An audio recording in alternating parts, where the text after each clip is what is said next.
Rayakan ulang tahun ke-60, Rieta Amelia dapat ucapan spesial dari Nagita Slavina dan Caca Tengker. Rieta Amelia bahagia lantaran kini genap berusia 60 tahun pada Rabu tanggal 6 April tahun 2022. Dalam ulang tahunnya kali ini terbilang istimewa, karena sang putri Nagita Slavina dan Caca Tengker memberikan ucapan spesial. Rieta Amelia merayakan ulang tahun bersama keluarga terdekatnya. Meski sedang dalam proses cerai dengan Basuki Wijaya, namun Rieta tampak tegar.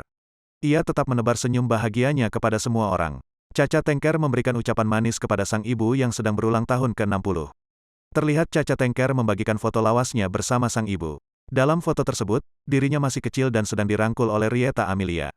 Rupanya, foto tersebut diambilnya lebih dari 20 tahun lalu. Ia juga menyampaikan rasa bangga menjadi anak Mama Rieta Amelia. Tak henti, Caca Tengker ucapkan terima kasih untuk segala yang telah diberikan oleh sang ibu kepada dirinya. Selain Caca Tengker, Nagita Slavina juga turut memberikan kejutan sederhana untuk sang ibu. Terlihat Nagita membagikan momen indah saat bersama Rieta Amelia dan Raffi Ahmad.